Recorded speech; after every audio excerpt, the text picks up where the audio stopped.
Hello viewers, আসসালামু আলাইকুম। আজকে যে টপিকস নিয়ে আলোচনা করব সেটি হলো ত্রিভুজ। ত্রিভুজ জটিল কোনো বিষয় নয়, সামান্য একটা বিষয়। তারপরেও এখানে কিছু বিষয় যেটা আমি বলবো সেটি হলো এই একটা ত্রিভুজের লম্ব, ভূমি, অতিভুজ এই বিষয়গুলো আমরা সহজেই চিনি বা বুঝি। যেমন এটাকে আমরা একটা ত্রিভুজ যদি অঙ্কন করা হয় তখন আমরা দেখা মাত্রই বলি এবি এটা কি লম্ব, আর বিসি ভূমি, আর এসি অতিভুজ। হ্যাঁ, এইটা ঠিক আছে।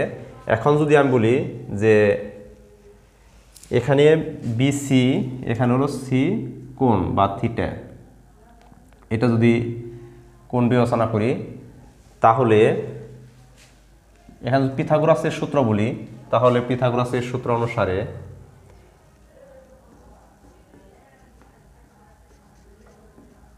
পিথাগোরাসের সূত্র কি হবে?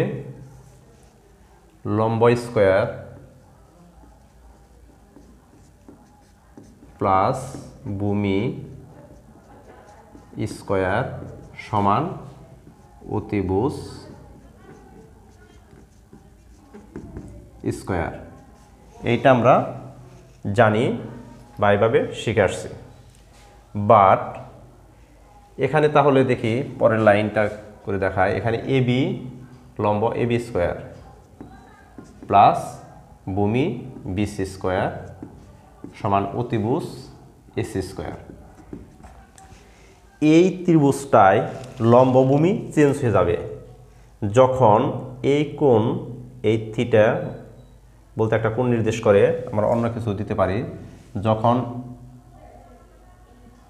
এইটা আমি কোণ নির্দেশ করব, তার মানে সি এ বি বা বি এ সি কোণ নির্দেশ করব, তখন কি হবে?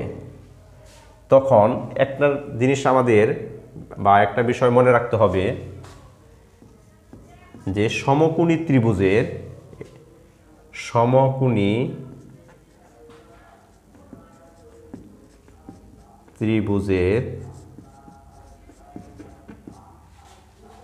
কোণের বিপরীত বাহু লম্ব। এখন এইটা একটা নোট করে রাখতে পারো যে আমি কি বলছি, এখানে সমকোণী ত্রিভুজের কোণের বিপরীত বাহু লম্ব।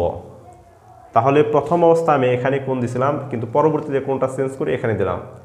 প্রথমে ছিল বি সি এ কোণ, আর এখানে হলো বি এ সি কোণ। যে সময় এইটা কোণ নির্দেশ করবে তখন লম্ব হবে বিসি, লম্ব হবে বিসি, এটা হবে লম্ব, আর এইটা হবে ভূমি, এটা অতিভুজ ঠিকই থাকবে। তার মানে পিথাগোরাসের সূত্র যদি আমি লিখি তাহলে এখানে হবে লম্ব স্কয়ার প্লাস ভূমি স্কয়ার সমান অতিভুজ স্কয়ার। এইটার ক্ষেত্রে এখানে কি বিসি স্কয়ার প্লাস ভূমি এ বি স্কয়ার সমান এসি স্কয়ার। এইটার ক্ষেত্রে আমাদের মানের কোনো তারতম্য হবে না। বাট যে সময় আমি ত্রিকোণমিতির অঙ্ক করতে যাব তখন এই কোণের পর অনেক কিছু ডিপেন্ড করবে। সাপোজ আমি যদি বলি টেন থিটা সমান লম্ব বাই ভূমি। মনে করো এখানে আছে, এইটা হইল ভূমি হইল 3, এখানে হইল লম্ব হইল 4 আর অতিভুজ 5। তাহলে যে এইটার ক্ষেত্রে এই কোণের ক্ষেত্রে যে মানটা হবে, এইটার ক্ষেত্রে যে মানটা হবে, এখানে লম্ব হবে 4 আর ভূমি হবে 3,